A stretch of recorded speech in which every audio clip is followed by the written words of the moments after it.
Kung bago ka pa lang sa aking YouTube channel, please subscribe at i-hit ang notification bell para updated ka sa aking bagong videos.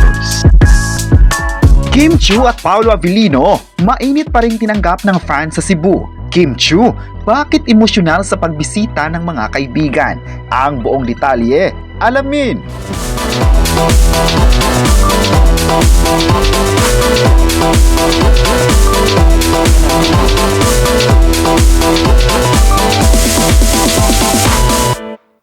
Ngayong hapon, mainit pa rin pinag-usapan sa online na gustong makita ng mga fans ng personal ang mga bida ng The Alibi serye na sina Kim Chiu at Paolo Avellino sa Cebu. Sa pagpapatuloy nga ng kanilang taping, ay mainit pa rin tinanggap ng mga Cebuano ang pagpunta nila rito.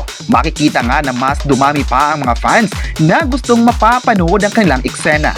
May ilang mga fans na mula pa sa malalayong lugar na bumisita para lang makita sina Stella Marie at Vincent, ang pangalan ng kanilang karakter sa kwento.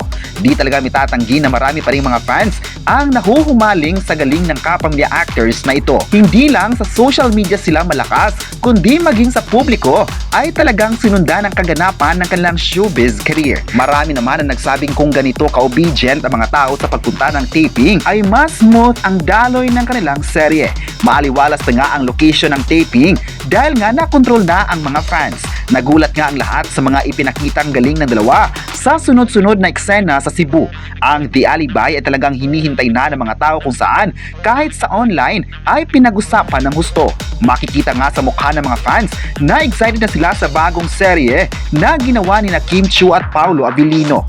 Marami naman ang nagsabing maraming aabangan nga raw ang mga viewers dahil nakita ng ilang mga bida ang teaser preview at nagulat sila sa resulta nito.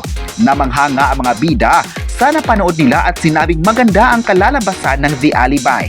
May mga fans naman na nagsabing dapat talagang aabangan ng lahat ang kwento ni Stella Marie at Vincent dahil iikot ang kwento sa isang sitwasyon kung saan mapapatunayan ng dalawa na pwedeng magkalapit ang isang investigative reporter at isang mysterious girl. Kakaiba naman kasi ang atake ni Kim Chiu sa serye na grabe ang pag-level up ng acting skills sa araw-araw na taping nito. May mga nagsabi naman na isa itong The Alibi na susuportahan ng mga fans. Alam nila na this year ay marami pang mga serye na ilalabas ng ABS-CBN na di kalibre rin talaga, pero ang The Alibi ay nakasentro na sa mga viewers. Abang-abang na lang tayo mga kapresko sa pagsisimula ng The Alibi serye sa Kapamilya Network. Kayo, ano ang masabi nyo na marami talaga ang nagmamahal sa Kim Pao? I-comment na kung sinusuportahan mo ba sina Kim Chiu at Paolo Avellino at huwag kalimutang i-subscribe ang ating YouTube channel.